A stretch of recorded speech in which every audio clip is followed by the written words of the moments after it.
It's been a few days since I picked up my first couple beehives, and I'm finally going to go over there and try to open them up and have a good look. I honestly have no idea what I'm looking for, but I have to start loading somewhere.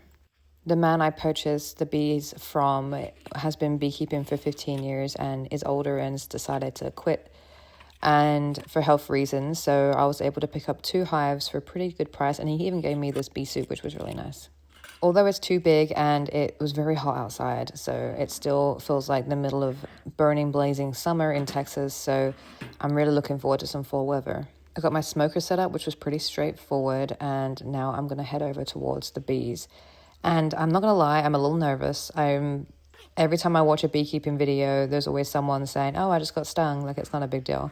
I remember getting stung by a very angry swarm of bees a few years ago in Texas, and it really hurt. So I don't know if bees can, if they're angry, the sting hurts more, or I was just oversensitive to it. I don't know. Now, the first hive, I have been keeping an eye on these. I've been driving by them every day to take a look.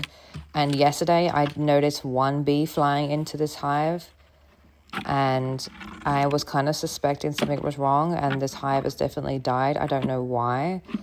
I did look in the bottom of these underneath the frames, and there's a bunch of bees in there dead, but I do believe the bees left. I felt like some of them left. There was a few that were alive, but they were slow crawling around. They had some honey in here or brood. I'm not sure the difference, but I'm not sure what happened with these bees.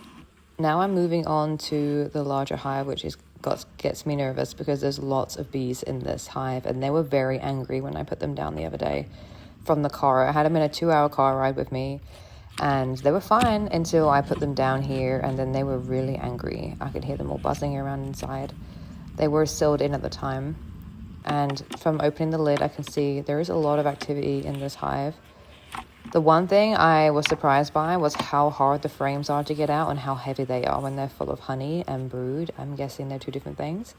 The tool beehive tool thing here I have in my hand is an absolute must. There's no way I would have been able to get these frames out. They're completely covered in wax and all stuck together. Just getting the lid off was pretty difficult.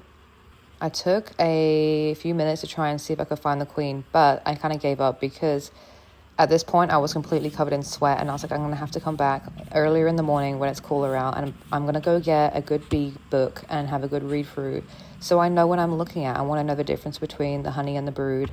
I do know what the queen looks like, but I feel like it's a waste of time to go through the whole hive and not see other problems or other things because I don't know what I'm looking at. The last thing I'm going to do is try to make the beehive higher off the ground to prevent ants from getting inside.